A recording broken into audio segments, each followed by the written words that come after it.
कि प्रभु हमना बैठई बैना। भगवान ने कहा भैया ऐसा ना कहो कि ना बैठई, अरे बिठा करके पार कर दो, हम भी जाने वाले हैं।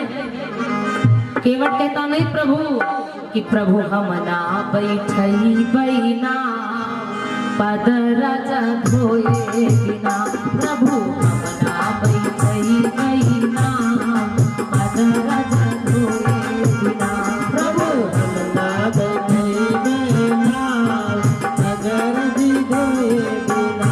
प्रभु हमना बैठई बैना, पदरज धोए बिना। धोए बिना प्रभु धोए बिना, धोए बिना पद धोए बिना। धोए बिना प्रभु धोए बिना, धोए बिना पद धोए बिना। प्रभु हमना बैठई बैना। लक्ष्मण जी घर घर गुस्सा है भैया के भागा है।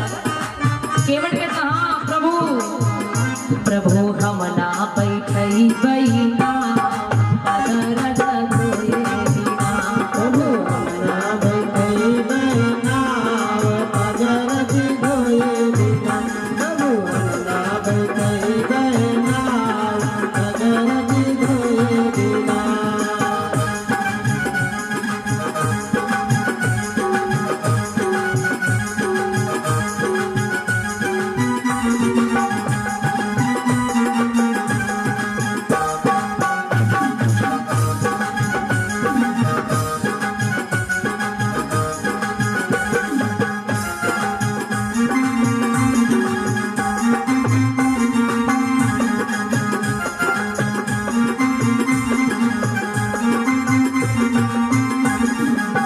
केवट कहता प्रभु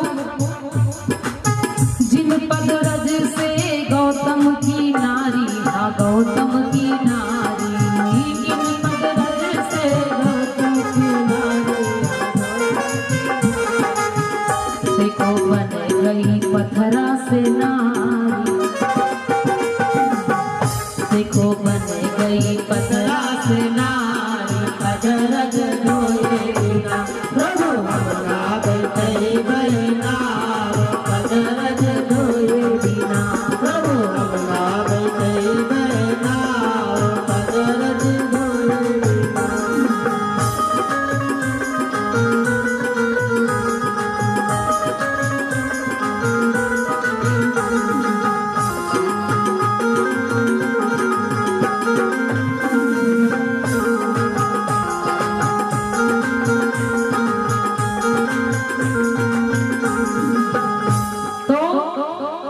भगवान कहते हैं भैया नैया ले आओ पार कर दो। केवट कहने लगा ना प्रभु नियम है, आपको नहीं बिठाऊंगा, आपके चरणों में जादू है।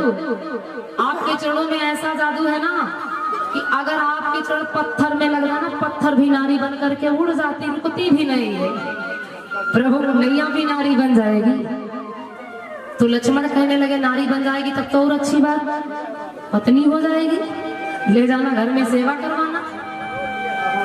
अरे लक्ष्मण लखनलाल छोटे प्रभु आपको नहीं पता, एक पत्नी है घर में पहले से, और हमारी पत्नी को भला जानते हो जो कहते हो दूसरी ले जा। पहले वाली जो हमारी पत्नी है ना, यानी जो दूसरे बनेगी उसकी बात नहीं, जो पहले से है बड़ी तेज तकरार वाली पत्नी है, कोई कमजोर पत्नी नहीं है। ले जाऊंगा ना तो फिर पत्नी मानेगी कि नहीं कि भगवान के चरण रज से ये नारी बनी है। वो तो यही कहेगी ना कि पति जी ने नैया को बेच दिया और मिल गई पत्नी तो विवाह करेंगे, पत्नी ले आए, वो मानेगी नहीं। तो भगवान के जो छोटे सरकार है ना, लक्ष्मण कहने लगे केवट से भैया अगर कहेगी ना तो समझा देना कि भगवान के चरण रज से ये जो है नैया थी वो नैया नारी बन गई, वही नारी है लेकर के आए हैं, बेचे बचे नहीं है, सब सत्य सत्य बता देना। तो केवट कहने लगा प्रभु पत्नी को समझा नहीं पाऊंगा, पत्नी बड़ी कठिन है। लक्ष्मण कहने लगे इतनी देर से भगवान को समझा रहे, पत्नी में समझा पाओगे? केवट कहने लगा भगवान को समझाना आसान है लेकिन पत्नी को समझाना बड़ा कठिन है। और जिनके पत्नी उनसे पूछो पत्नी कैसे समझावती है। भगवान को समझा लोगे भगवान मान जाएंगे, लेकिन पत्नी जल्दी मानेगी नहीं। केवट से जब लक्ष्मण जी ने कहा तो केवट कहने लगा ना भैया हम ना समझा पाएंगे, पत्नी को ना बिठाएंगे। लक्ष्मण कहने लगे भैया ये कौन है? राम जी ने कहा भगत है, भगत है। तो लक्ष्मण जी ने कहा भैया आपका भगत है? राम जी ने कहा हाँ वो तो भगत है ही। तो लक्ष्मण जी ने कहा जब भगत है तो आपकी बात क्यों नहीं मानता है? जो ये कौ न माने वो आपके भगत हो जाते हैं। भगवान ने कहा भैया भगत तो सब मान जाता, भगत तो बड़ा प्रेमी है, लेकिन बात यह है कि बोहनी बिगड़ गई हमारी। राम जी ने कहा बोहनी बिगड़ गई, तो लक्ष्मण जी ने कहा बोहनी बिगड़ी भैया कुछ जाने नहीं, कोई धंधा कर रहे हो कहा, कोई यहाँ आकर के धंधा कर रहे हो तो बोहनी बिगड़ गई। राम जी ने कहा नहीं भैया शुरुआत में बोहनी बिगड़ी है। लक्ष्मण जी ने कहा कुछ समझा नहीं, बड़े सरकार थोड़ा समझाइए। तो राम जी ने कहा भैया पहले हमको ये बताओ कि वनवास किसका हुआ था? लक्ष्मण जी ने कहा प्रभु आपका। तो लखनलाल तुम यहाँ क्या कर रहे हो? तुमको कौन बुलाया है? लक्ष्मण तो भैया रह गए खड़े। लखनलाल हमने तुमसे कहा था ना कि तुम इस अयोध्या में रहो, माता पिता की सेवा करो, तुम माने? लखनलाल जी ने कहा भैया नहीं माने। तो जब तुम सगे भाई हो करके हमारी एक न माने तो भला ये तो केवट है, ये 100 बार ना माने तो कोई बेकार बात थोड़ी ना, अच्छी बात है, का बुराई है? जब अपना भाई नहीं माना तो केवट भी नहीं मान रहा है। सीता तुम्हारा वनवास हुआ था? सीता जी ने कहा नहीं। तो भगवान ने कहा तुमको रोका था कि अयोध्या में रुको, सास ससुर की सेवा करो, तुम हमारी एक बात मानी? सीता जी ने कहा नहीं।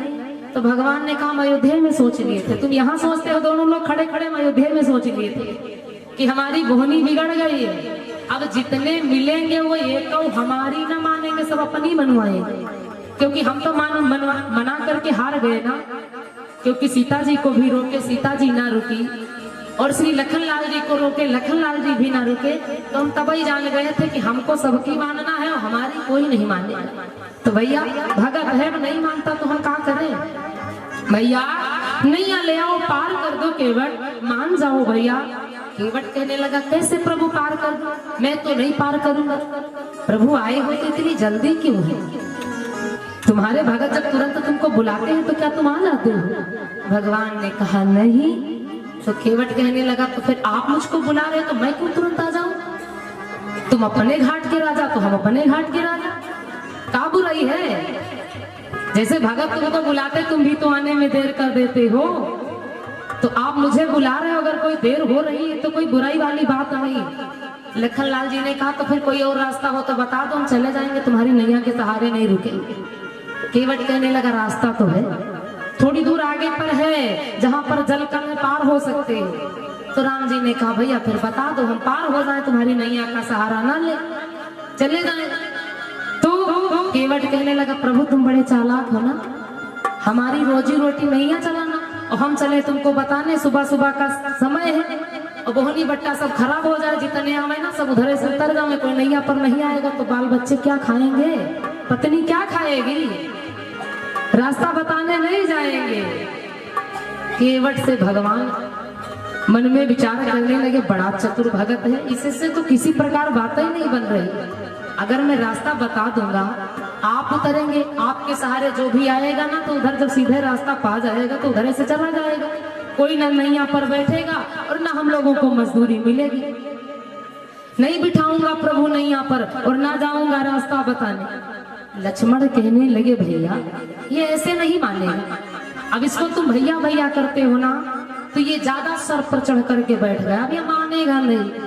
लखनलाल जी ने कहा भैया आज्ञा तो दो, निकालूंगा अभी बाण मार दूंगा और ये मर जाएगा और हम तुरंत नैया को पार कर जाएंगे। केवट के सामने आ गया, वो लक्ष्मण के सामने आ गया केवट।